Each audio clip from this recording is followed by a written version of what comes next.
Hello students, I welcome you all to today's session. I hope all of you are doing perfect at your places. Today's topic is waste water. जो पानी आपके use में नहीं आता है या use करके आप फेंक देते हो, उसको किस तरीके से मैनेज किया जा सकता है वो हम देखेंगे. So about the chapter. Water is an important natural source. We require water to carry out daily activities such as cleaning, cooking, bathing and other purposes. All the water used in these processes gets dirty and flows out of our homes through the drainage system.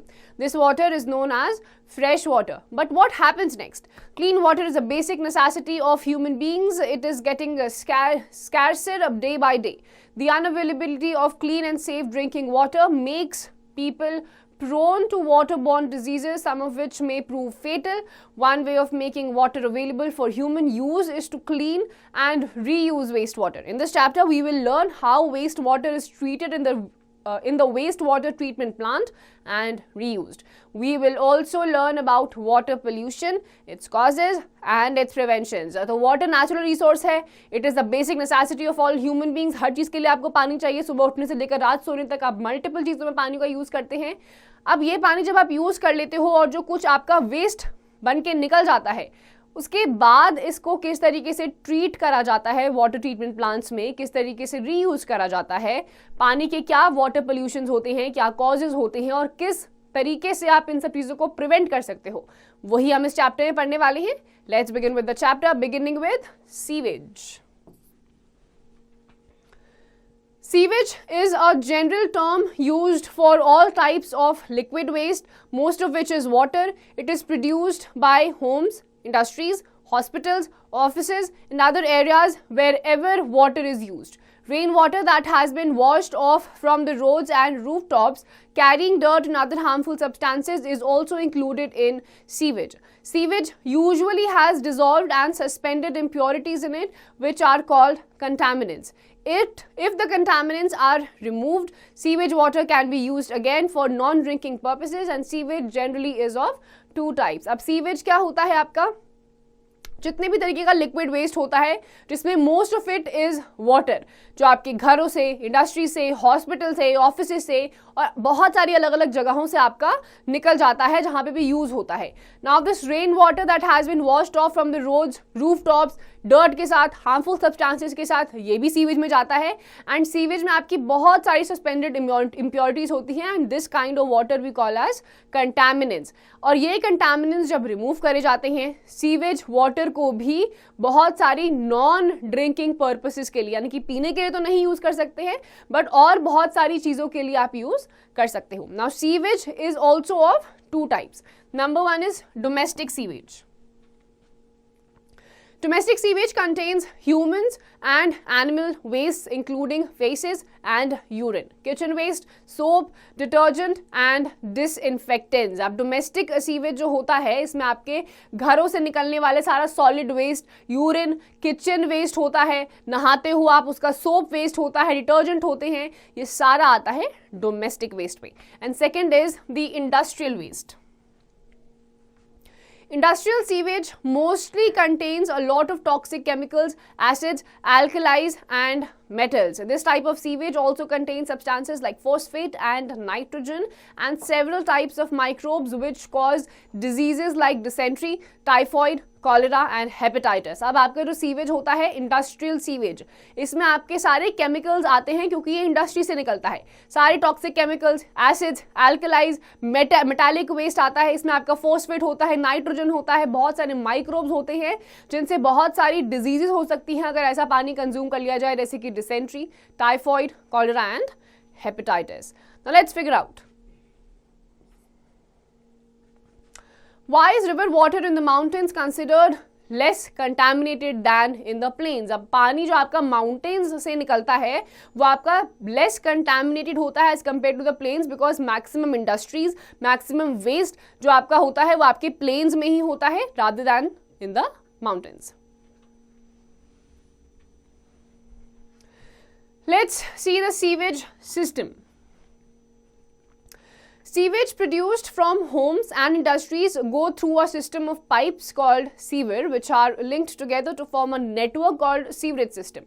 Most sewer pipes are underground. The sewage has to be treated to make it safe for reuse or to be released into the rivers and lakes. If raw sewage is directly released, it would cause serious water pollution problems. For regular cleaning and maintenance of the sewer lines, manholes are built at ground level at every 50 to 60 meters, usually with iron or concrete covers. अब घरों से या industry से जो आपका waste निकलता है, ये चेन ऑफ पाइप्स होती हैं जिनको हम सीवर्स बोलते हैं, उनसे आपका रिलीज होता है और कलेक्टिवली जहाँ बहुत सारे सीवर्स होते हैं वो आपका एक मेन नेटवर्क के साथ आपका ज्वाइन हो जाता है, which is the sewerage system.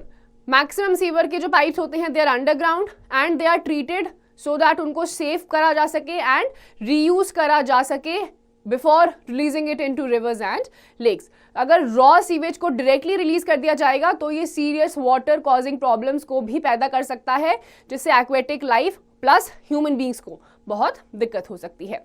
Now, sewer lines carry the sewage to the sewage treatment plant. The water which comes out of the sewage treatment plant is called the effluent. अब sewer lines जो होती है, बहुत सारा sewage waste इसमें होता है, sewage treatment plant में ये जाता है, and the water which comes out of the sewage treatment plant is called the effluent. Let's explore more. The first wastewater management system was developed by the Indus Valley people. They built advanced drainage systems that collected wastewater from households and streets and transported it to large public drains. These public drains were covered with store slabs to prevent any odors or germs from escaping. अब सबसे पहली बार ये जो waste water management system बनाया गया था, ये बनाया गया था इंडस वैली सिविलाइजेशन के टाइम पे. उसी टाइम के लोगों ने बहुत ही एडवांस्ड ड्रेनेज सिस्टम बनाया था जो सारा वेस्ट वाटर घरों से, स्ट्रीट से कलेक्ट करता था और लार्ज पब्लिक ड्रेन्स में जाके छोड़ देता था. Figure out, Why do faulty sewer lines increase the risk of waterborne diseases? अब जहाँ पे भी आपको ये सीवर वाले पाइप्स अगर बीच में से टूट गए और ठीक नहीं कराए तो ये पानी फिर आपका जो मेन फ्रेश वाटर होता है जो आप पीने के लिए, खाने के लिए इस्तेमाल करते हो, उसके साथ मिक्स हो जाता है. उसके साथ मिक्स हो गया, आपने कंज्यूम कर लिया तो और बहुत सारी बीमारियां आपको हो सकती हैं. Now let's see the treatment of polluted water. Perform the following activity. It will help you understand the processes that takes place at the waste water treatment plant. अब आपका आता है polluted water. इसको किस तरीके से ट्रीट करा जाता है वेस्ट वाटर प्लांट्स में, let's see. Activity, Fill a large glass jar with water. Add some dirty organic matter such as grass pieces, a small amount of detergent, cow dung, etc. Cap the jar, shake the contents and then let it stand in the sun for 2 days. Shake the mixture and pour a small sample into test tube. Label it as before treatment. Observe its smell and odor. अब एक glass jar लीजिए, उसमें सारी गंदी चीज़ें आप डाल दीजिए, धूल मिट्टी, grass pieces, small amount of detergent, उसमें पानी डालिए, मिक्स करिए, थोड़ी देर के लिए धूप में छोड़ दीजिए और उस पर लिख दीजिए बिफोर ट्रीटमेंट और उसका स्मेल और ओडर और कलर जो है उसको एक्सपीरियंस करिए, देखिए क्या आता है. Now use an aerator from an aquarium to bubble air through the remaining mixture in the jar for several hours. After sufficient aeration, pour another sample into a second test tube and label it as after treatment. अब aerator use करिए aquarium से जिसमें से आपके bubbles release होते हैं, उसको use करिए. आफ्टर सफिशिएंट एरेशन दूसरा सैंपल डालिए सेकेंड टेस्ट ट्यूब में और उस पर लेबल कर दीजिए after treatment. Now fold a filter paper in the shape of a cone and place it on a funnel. Place layers of sand, fine gravel and then medium gravel in the funnel. आप filter paper लीजिए, cone के shape में उसको fold करिए, funnel की तरह बनाइए और उसमें आप लेयर कर दीजिए sand, fine gravels and then medium gravel in the funnel. Pour the remaining aerated liquid from the jar through the filter into the beaker and filter it few times till you get clear water. अब आप remaining aerated liquid जो है उसको continuously filter paper के साथ filter करते रहिए जब तक वो साफ पानी में नहीं convert हो जाता. Now pour the sample of this filtered water into a third test tube and label it as filtered water. इस साफ पानी को तीसरे जार में या टेस्ट ट्यूब में डालिए और उस पर लिख दीजिए filtered water. Pour another sample of the filtered water into a fourth test tube. Add a small piece of chlorine tablet. Mix well until the water is clear and label the test tube as chlorinated water. अब ये जो आपका चौथा तीसरा sample है filtered water का, इसमें chlorine की टैबलेट डालिए, मिक्स करिए और इस पे लिख दीजिए chlorinated water. Now observe the changes in clarity, color and smell that occurred in the samples at each of these stages and record them. From the steps carried out, we will get an idea of the processes involved in sewage treatment. Note, do not try to taste the water in any sample of the stage. जितने भी sample आपके निकले हैं जो आपने label करे हैं उनको आप देखिए, टेस्ट नहीं करना है, सिर्फ उनको देखिए. आपको हर किसी में क्लैरिटी, कलर और स्मेल में डिफरेंस दिखाई देगा. सबसे साफ और क्लियर पानी आपका होगा लास्ट वाला जो कि है chlorinated water. Waste water treatment plant. Wastewater contains all kinds of contaminants and involves physical, chemical and biological processes for its treatment. The removal of pollutants from wastewater before it enters any water body is called wastewater treatment. It occurs in wastewater treatment plants and has various stages. अब आपका waste water जहाँ पे treat करा जाता है so that non-drinking purposes के लिए उसको reuse करा जा सके are the wastewater treatment plant. And यहाँ पर आपका जो वाटर होता है वेस्ट वाटर उसको मल्टीपल स्टेजेस में साफ करा जाता है, ट्रीट करा जाता है. Let's see all the stages beginning with the primary stage.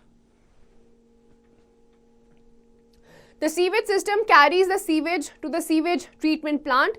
Sewage is passed through bar screens to remove large impurities such as plastic, packets, rags, cans, sticks, etc. सबसे पहले क्या होता है, बहुत बड़े बार स्क्रीन के साथ आपके लार्ज क्वांटिटीज के जो कंटामिनेंट्स होते हैं, जैसे आपके थैले हो गए, प्लास्टिक कैन्स हो गई, स्टिक्स हो गया, इन सब चीज़ों को हटाया जाता है. The filtered sewage is sent to the grit and sand removal chamber. The speed of the wastewater is very slow in this chamber, allowing the sand, grit and stones to settle down. अब आपका इसी पानी को भेजा जाता है sand removal chamber में. पानी की स्पीड बहुत धीमी होती है तो सारा का सारा जो सैंड होता है या ऐसे ग्रेवल पार्टिकल्स होते हैं वो सेटल डाउन होते चले जाते हैं. And then the wastewater is then made to pass through sedimentation tanks where organic matter like faces settle down at the bottom. This is removed with the help of a scraper. Then air is passed into the water.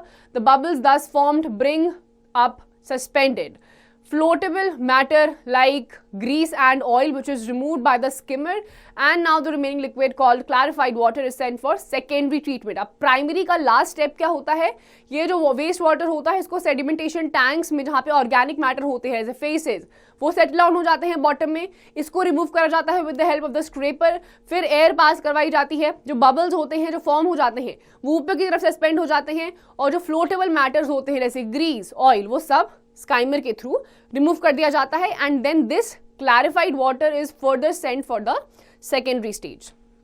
Let's see what happens at secondary stage. The clarified water is sent to the aeration tank. Air is pumped into the tank which allows the growth of aerobic bacteria. These bacteria consume remaining organic contaminants such as faces, food waste, sap left and other matter still left in the water. फिर आपका second stage का पहला point होता है इस clarified water को aeration tank में भेजना. वहाँ पे एयर पंप करी जाती है जहाँ पे एरोबिक बैक्टीरिया आपके ग्रो होते हैं. जब ये रिमेनिंग ऑर्गेनिक कंटामिनेंट जैसे फेसेस, फूड वेस्ट, इन सबको ये कंज्यूम कर लेते हैं एंड वो सबको खत्म हो जाता है. फिर सेकेंडरी स्टेज का सेकेंड स्टेप क्या होता है, the solid part ultimately settle down at the bottom after the action of bacteria as the activated sludge and the water is removed from the top. The activated sludge after drying is used as manure. अब जो solid part आपका बच जाता है जो bacterias consume करते हैं, एक स्लज, एक्टिवेटेड स्लज की तरह बॉटम में रह जाता है, ऊपर से पानी अलग कर दिया जाता है और जो बचा हुआ स्लज होता है उसको मैन्योर की तरह यूज करा जाता है. Then comes the tertiary stage. At this stage, water is removed from the top. Compressed air is passed through it and disinfectants such as chlorine are added to kill the microorganisms. Thus, treated water is finally released into natural water bodies like lakes and rivers. फिर आती है final stage और tertiary stage में क्या होता है, जो आपका वाटर आपका रिमूव होता है टॉप से उसमें कंप्रेस एयर को पास करवाया जाता है, डिसइंफेक्टेंट जैसे क्लोरीन हो गया उसको ऐड करा जाता है ताकि बचे कुछ माइक्रो ऑर्गेनिज्म भी खत्म हो जाए, and then the finally treated water is released into natural water bodies like the rivers and the lakes. Now let's see the sludge treatment. During the sewage treatment, impurities are settled down at the bottom. These settled impurities are called sludge. अब आपकी जो sewage के time पे नीचे की तरफ आपकी जो impurities जमा हो जाती हैं, settled impurities are known as the sludge. The sludge is treated by the following ways. Raw sludge is put into large airtight tanks called sludge digesters. अब इस sludge को कैसे ट्रीट करा जाता है? जो आपके raw sludge होता है, एयर टाइट टैंक्स में इनको रख दिया जाता है जिनको बोलते हैं sludge digesters. In the absence of oxygen, anaerobic bacteria break down the organic matter. The byproduct of this process is biogas, which is used as an eco-friendly fuel and also to produce electricity. अब oxygen की absence में जो anaerobic bacterias होते हैं ये organic matter को decompose कर देते हैं, बाय प्रोडक्ट के फॉर्म में आपको मिलता है बायोगैस, जिसको आप फ्रेंडली फ्यूल भी बोलते हो बिकॉज ये आपकी इलेक्ट्रिसिटी जनरेट करने के लिए भी यूज करा जाता है. Then the treated sludge is nutrient rich, it is dried and is used as an excellent organic fertilizer. अब आपके इस ट्रीटेड स्लज को जब ड्राई अप कर देते हैं आप, तो भी ये आपका ड्राई अप होके एक ऑर्गेनिक फर्टिलाइजर बन जाता है जो प्लांट्स की यील्ड को और भी ज्यादा एनहांस कर देता है. Now let's explore more. The eucalyptus plant is among the world's biggest and tallest as well as one of the quickest growing tree species. The eucalyptus plant's ability to efficiently take up water from the soil can be used in extracting water from the sewage or wastewater. The tree can take up water and convert it to water vapor through transpiration, and the water will eventually land on the earth as rain. अब eucalyptus plant जो होता है it is world's biggest and tallest as well as one of the quickest growing tree species. ये पानी को underground से बहुत तेजी से ऊपर की तरफ आपका पुल कर सकती है, इसीलिए यूकलिप्टस ट्री को यूज करा जा सकता है अंडरग्राउंड वाटर को ऊपर की तरफ लाने के लिए. ट्रांसपायर होगा, प्रेसिपिटेट होगा, बारिश के फॉर्म में वो पानी वापस नीचे आ जाएगा. तो let's see water pollution. Existence of life on the earth cannot be imagined without water. It is boon for life, but it is not handled properly. It will take no time to become a curse. Our major rivers like the Ganga and the Yamuna receive tons of untreated sewage daily, thereby making water unfit for drinking and other domestic uses. Hence, the contamination of undesirable substances in water that brings very harmful changes in the characteristics of water is called water pollution. The consumption of this contaminated water is responsible for major waterborne epidemics such as jaundice and cholera. अब बिना पानी के आप life को exist होते हुए नहीं देख सकते हो, लाइफ एग्जिस्ट ही नहीं करेगी बिना पानी के. नाउ ये बहुत बड़ा फायदा तो हमारे लिए है, लेकिन ये कर्ज बहुत जल्दी बन जाएगा अगर हमने इसको कंजर्व नहीं करा. इंडिया की one of the biggest reverse जो आपकी गंगा है, यमुना है, डेली बेसिस पे अनट्रीटेड वाटर यानी कि गंदा पानी वहीं पर आपका छोड़ दिया जाता है. एक्वेटिक लाइफ खराब, एक्वेटिक प्लांट्स खराब, एनिमल्स खराब होते हैं. वो पानी फर्दर अगर ह्यूमन बींग्स अपने पर्सनल यूज के लिए अगर उसको कंज्यूम कर लेते हैं तो बहुत सारी बीमारियां हो जाती हैं. And this kind of thing when happens is called as water pollution. और वाटर पोल्यूशन से बहुत सारी एपिडेमिक्स बीमारियां फैल सकती हैं जैसे कि jaundice, cholera.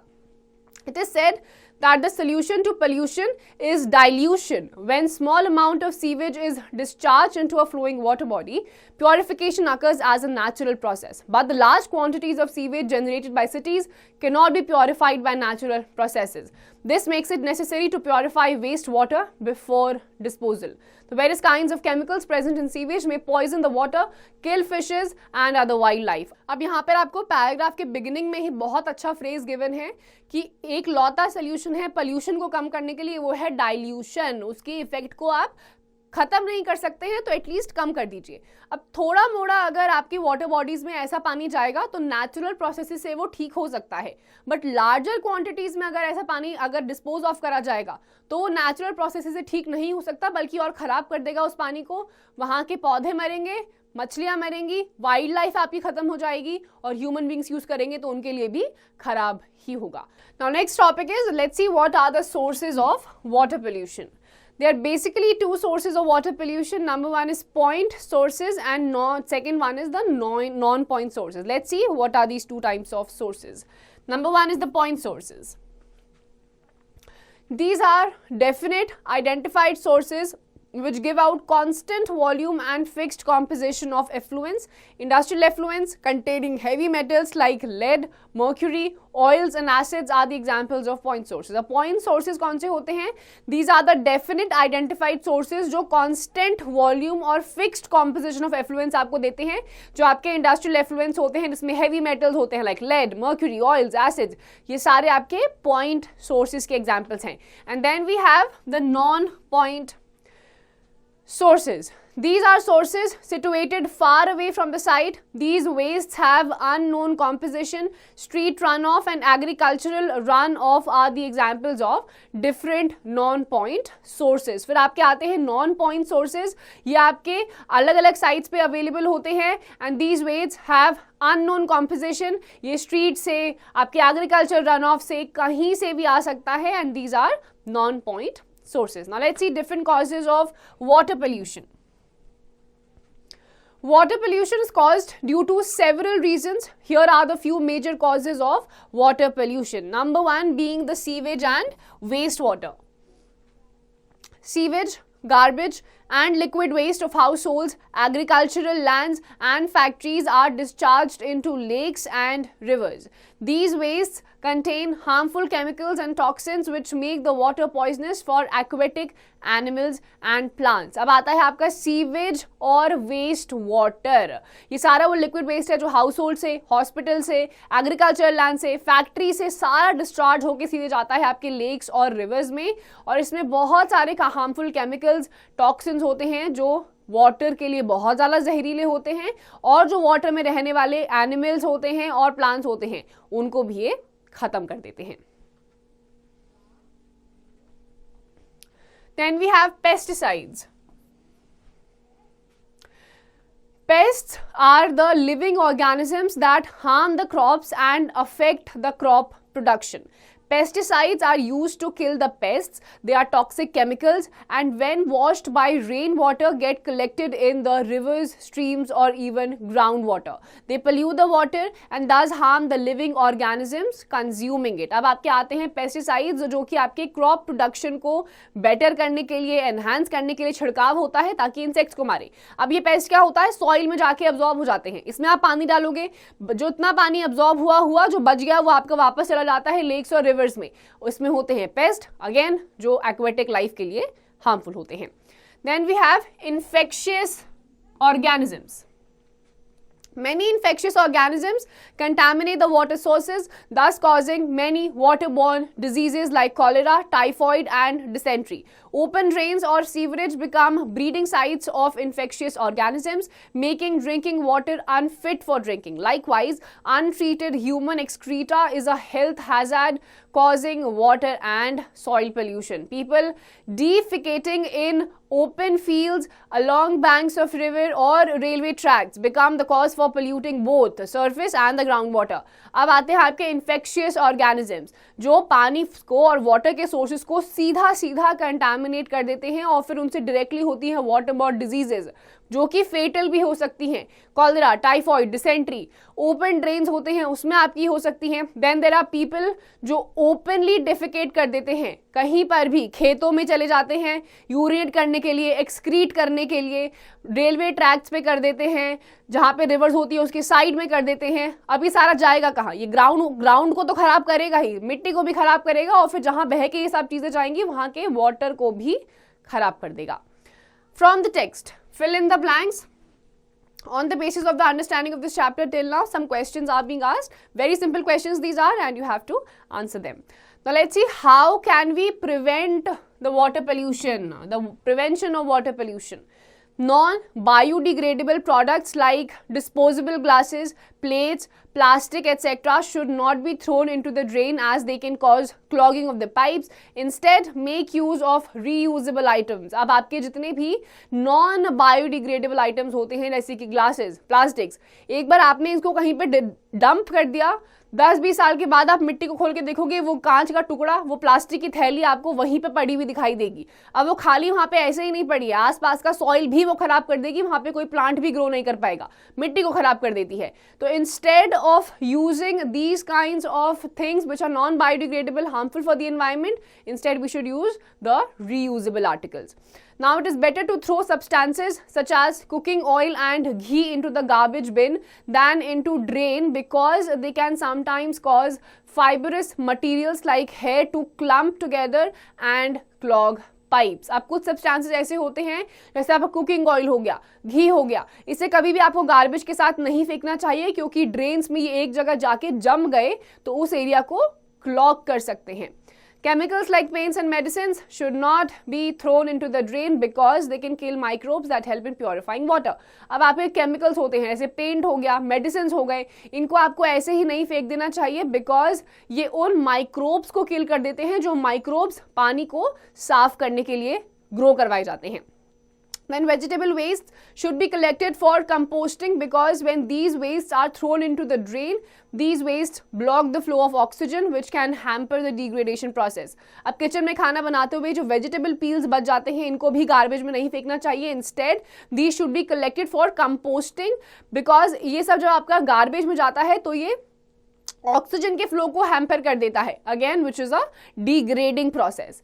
And farmers should try to use natural fertilizers and pesticides. They should not overuse them, as chemicals can get into the groundwater due to water cycle. अब farmers जो pesticides use करते हैं, it is important, सबको पता है, but these should be used in limit by the farmers, because ये extra जब use हो जाते हैं तो ये आपके water cycle को भी खराब कर देते हैं, because पानी आपका जितना भी pest से मिला हुआ पानी वो आपका water cycle की वजह से वापस rivers और lakes में पहुंच जाएगा, causing the waterborne diseases. Now let's see sanitation and diseases. The major cause of diseases and deaths in many developing countries is polluted water. Every year in developing countries, thousands of children are becoming victims of waterborne diseases like diarrhea, cholera, typhoid, etc. अब बहुत सारी even developing countries में ये ज़्यादा देखा जाता है कि जितनी ज़्यादा आपकी डेथ रेट्स देखे जा रहे हैं, बीमारियां देखी जा रही हैं, वो वाटरबॉर्न डिजीजेज ही हैं. For example diarrhoea, cholera, typhoid, ये इतनी फेटल होती हैं कि अगर एग्जैजरेट हो गई तो ये इंसान को मार भी सकती हैं.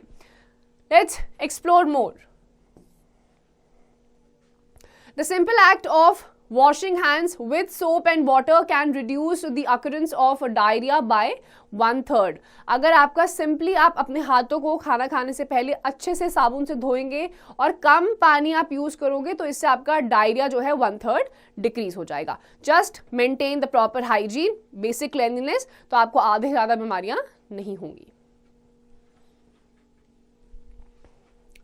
Our country has a rural background and most of the villages lack proper sewage system. Almost 700 million people have no toilets in their homes. In India, 60% of the population defecate in the open fields, dry riverbeds or the bushes on the roadside. Besides railway lines and canals of any vacant lands, human faces cause water and soil pollution. Human faces of persons suffering from diseases like cholera, typhoid and jaundice contain several microbes which may again contaminate the underground and surface water. Contaminated water that is consumed may result in waterborne diseases including hepatitis, typhoid, cholera and dysentery. Although most of these microorganisms may be harmless, only a few of the dangerous ones can cause infection. Polio is a crippled disease that spreads by drinking polluted water.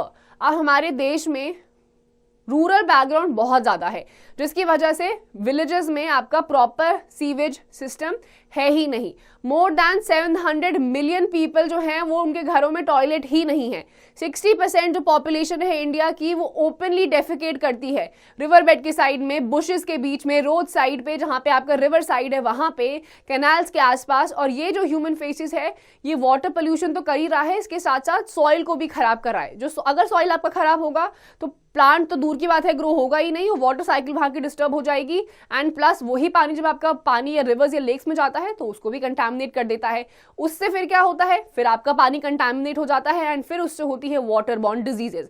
अब by chance किसी बंदे ने openly defecate करा और उसको कोई बीमारी थी तो अब उसके भी डेफिकेशन में, एक्सक्रीशन में आपके बहुत सारे माइक्रो ऑर्गेनिजम्स होंगे. ऑल्दो मैक्सिमम आपके हार्मलेस होते हैं, लेकिन जो कुछ हार्मफुल होते भी हैं वो अगर आपको कंटामिनेट कर गए या फिर इन्फेक्ट कर गए तो अगेन आपको भी वो बीमारी हो सकती है. So the only solution is always have proper sanitation at your home. Openly defecate नहीं करना है. बहुत माइक्रो ऑर्गेनिजम्स एयर में सस्पेंड हो जाते हैं, इसकी वजह से बहुत बीमारियां हो जाती हैं. Now let's figure out Why are waterborne diseases more active? Waterborne diseases ज़्यादा एक्टिव क्यों हैं? क्योंकि पानी हर किसी को चाहिए बेसिक अपनी नेसेसिटीज़ के लिए, बट ये ओपन डेफिकेशन की वजह से आपका वाटर है सबसे ज़्यादा पल्यूट हो रहा है, एंड हेंस क्योंकि पानी हर जगह जाता है वहीं से सोर्स आपका ऑलमोस्ट कॉमन ही होता है, that is why waterborne disease आपकी ज़्यादा एक्टिवेटेड रहती हैं. Now let's see the alternative sewage disposal methods. Sanitation can be improved even without a conventional sewage disposal system. The important thing is to make sure that human waste does not come in contact with the water sources. अब बिना किसी proper sewage disposal system के भी आप ढंग से management कर सकते हो. किस तरीके से? सबसे इंपॉर्टेंट चीज ये है कि ये जो ह्यूमन वेस्ट है ये डायरेक्ट वाटर सोर्सेज के कांटेक्ट में ना आए.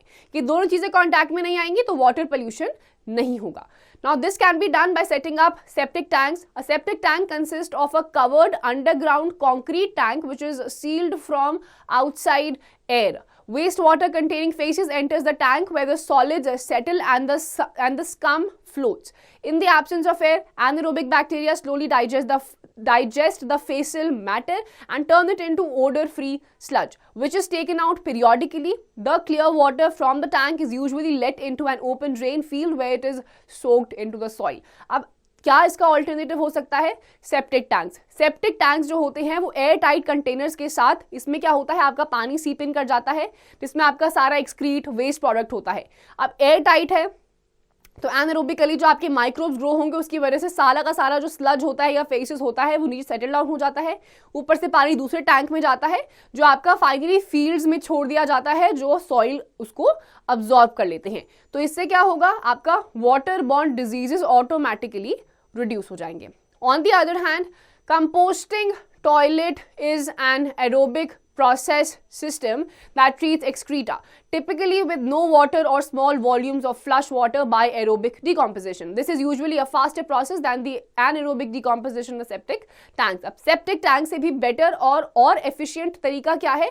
Composting toilet. इसमें aerobically आपका system process करा जाता है excreta को treat करने के लिए, typically या तो बहुत ही आपका कम पानी यूज होता है या फिर पानी यूज ही नहीं होता है. It is much faster than the septic tank system. Now let's C sanitation eight public places. Sanitation of whole community would depend on the personal habits of individuals. This would help to maintain healthy and protected environment. There are several basic rules for sanitation in public places which are as follows. तो अपनी level पे भी और government के level पे भी publicly अगर sanitation को एनहांस कर दिया जाए और भी ज़्यादा प्रोग्राम्स लेकर आए जाएं तो आपका ये वाटर पोल्यूशन या किसी भी तरीके की बीमारियों को बहुत हद तक कम किया जा सकता है. फॉर एग्जाम्पल क्या क्या कर सकते हैं? There should be sufficient toilet facilities with wash basin for cleaning hands with clean water and soap for the maximum number of people using the toilet during the day. जितना हो सके public washrooms बहुत सारे होने चाहिए, साफ होने चाहिए, वॉश बेसिन होने चाहिए जिसमें साफ पानी का सप्लाई हो, सोप होना चाहिए जो कि साफ हो, जिससे कि पूरे दिन में जो भी यूज कर रहा है उसको साफ सैनिटेशन भी मिले, उसको भी बीमारी ना हो, और साथ ही साथ सैनिटेशन का भी पूरा ध्यान रखा जाए. The water supply should be regularly treated or tested to ensure that there is no contamination. जो पानी सप्लाई हो रहा है रेगुलर इंटरवल ऑफ टाइम में उसको चेक करते रहना चाहिए कि पानी कंटामिनेट तो नहीं हुआ है. Use dustbins to throw litter or waste. If you cannot find dustbins, carry the waste home and throw it in the dustbin of your house. अब आपका कोई कचरा होता है, लोगों की आदत होती है जहां खाया वहीं फेंक दिया, डस्टबिन मिला तो मिला, नहीं मिला तो नहीं मिला. बट ऐसा भी नहीं करना है क्योंकि आप ऐसे ही फेंक देते हो, बहुत सारी बीमारियां इससे भी हो जाती हैं. तो आसपास डस्टबिन नहीं है, बैग में या पॉकेट में रखिए और अपने घर में जाके डस्टबिन में ही वहां पर भी फेंकिए. ओपनली नहीं फेंकना है. Maintain proper disposal of human excreta and other domestic waste. जो भी घर पे वेस्ट आपका डिस्पोज ऑफ होता है उसको मैनेज करिए. गीले को एक जगह, वेजिटेबल पील्स को एक जगह, जो आपकी ऑयल घी वाली जो चीजें होती हैं उन वेस्ट प्रोडक्ट्स को अलग जगह. यूज मिनरल वाटर और water from filters installed eight public places for drinking purposes only. पीने के लिए सिर्फ मिनरल वाटर या फिर जो आपके फिल्टर्स इंस्टॉल्ड रहते हैं, पब्लिक प्लेसेस पे भी रहते हैं, वहीं से पानी पीना है, इधर उधर से पानी नहीं पीना है, नहीं तो जॉन्डिस, डिसेंट्री, डायरिया जैसी बीमारियां बहुत जल्दी हो जाती हैं। Caring for environment is our primary responsibility. We should also try to make the best out of waste. अब environment को कंजर्व करना, प्रिजर्व करना हमारी रिस्पॉन्सिबिलिटी है, क्योंकि हमें जितनी चीज़ें मिल रही हैं वो सब एनवायरनमेंट से ही मिल रही हैं। एनवायरनमेंट को ही अगर हम दूषित कर देंगे, खराब कर देंगे, तो वो नुकसान एनवायरनमेंट का नहीं है, हमारा ही है। तो एनवायरनमेंट को सेव करने की रिस्पॉन्सिबिलिटी भी हमारी है। सो बेस्ट तरीका है कि हम ऐसी चीज़ें देखें कि वेस्ट से भी आप बेस्ट चीज़ें कैसे निकाल सकते हैं। Highlighted words. Contaminants, agents that pollute the environment. Sewer, a pipe that carries away domestic and industrial waste for treatment and disposal. Sewerage system, a network of pipes for carrying away sewage. Effluent, treated wastewater which flows out of a treatment plant. Aeration, passing air through water to add oxygen. Sludge, solid organic material that settles in tanks during sewage treatment and is used as an organic fertilizer. Biogas, gaseous fuel, especially methane produced by fermentation of organic waste. Septic tank, a large tank where solid matter or sewage is decomposed by bacteria. Composting, decomposition of organic matter by the action of bacteria. So contaminants किन्हें कहा जाता है? The agents that pollute the environment. Then you have sewer, connecting pipes जिसमें आपका waste, सारा आपका waste liquid जाता है. Then you have different kinds of biogas, septic tanks, composting to treat the water. Now let's sum up. Waste water is generated from various human activities at places like homes, schools and offices. Waste water is usually allowed to flow through drains into sewers as sewage. Sewage is the mixture of water and waste products carried off through a drainage system. One way of making more available water for human use is to clean and reuse wastewater or sewage. Sewage can be cleaned in a sewage treatment plant and used again for non-drinking purposes. Sewage treatment plants produce sludge and biogas as byproducts, and the sludge can be used as manure and the biogas can be used for energy generation. Water pollution can be a result of our ignorance, like discharging waste in water bodies without any treatment. The practice of defecating in the open is a major cause of water contamination. Both surface water and groundwater get polluted by open defecation. Sanitation can be improved even without a conventional sewage disposal system by preventing human waste from coming in contact with other water sources. Septic tanks, composting pits and composting toilets are alternatives to sewage treatment plants that can dispose of human waste hygienically. We must join hands to work collectively so as to generate mass awareness on community health, proper sanitation and waste disposal. So this chapter entirely dealt with the waste water, किस तरीके से उससे pollution हो जाता है, कैसे आप उसे प्रिवेंट कर सकते हो. And this is not just the responsibility of the government, it is our responsibility at the personal level. Open defecation नहीं होनी चाहिए, सैनिटेशन प्रॉपर होनी चाहिए, सो दैट हम वाटर पोल्यूशन को जितना हो सके उतना खत्म कर सकें. So students, with this we come to the end of this chapter. Just go through this chapter thoroughly and do rest of the exercise questions.